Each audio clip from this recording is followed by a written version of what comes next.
Hi everyone! Kung bakit napaka-need talaga na tayo ay mag-start na ng online business sa ngayon dahil sa napakaraming mga kadahilanan.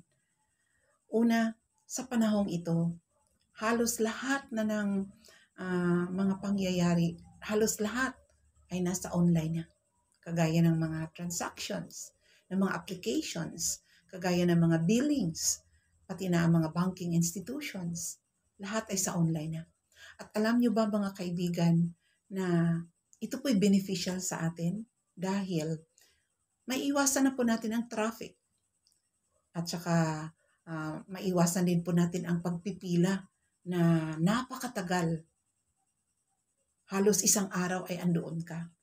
At ganon din, makapagtipid ka na ng pera, ng pamasahe mo. Makapagtipid ka pa ng oras, ng panahon mo na nasa bahay ka lang or meron kang ginagawa ang ibang bagay dahil online, napakadali at napakasimple mo lang magawa ito.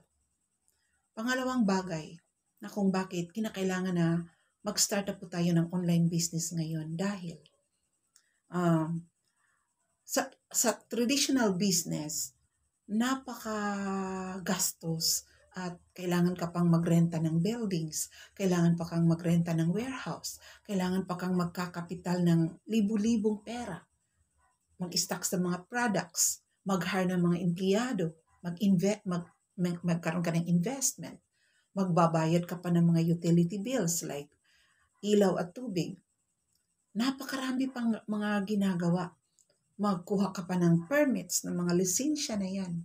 So, malaking gastos at napakaraming ginagawa. Whereas sa ngayon, ang online business sa ngayon ay napakadali at napaka-hassle-free at time-free. Dahil,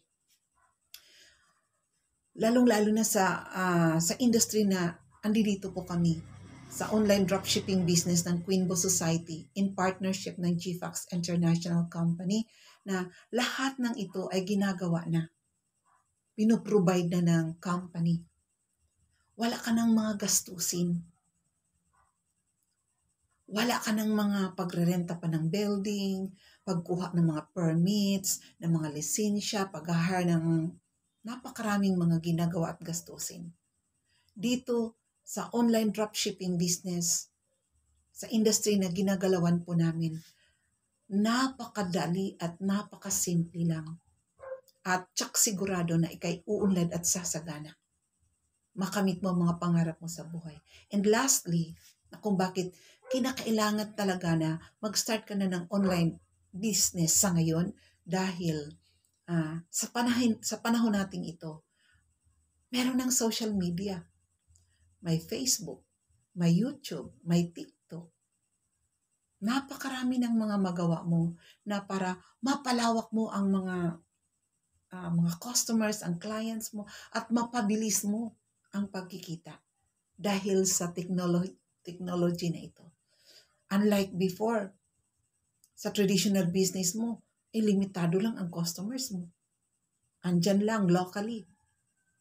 Pero dito, sa online dropshipping, sa online business na gagawin po natin sa ngayon, dahil ito na po ang trend sa kapanahon ng ito, napakalawak at napakarami at mapabilis ang pagkikita mo. So, ang gagawin mo lang, maging seryoso ka lang at maging masipag sa paggawa ng negosyo mong ito. So, yun po mga kaibigan, mga minamahal. So, ano pang hinihintay mo? Start now. Be one of us. Be part of us. Start now your online business now. Online dropshipping business na sa industry po namin. At you just contact us and we are so happy to assist you. Yan lang po. Maraming salamat. God bless you.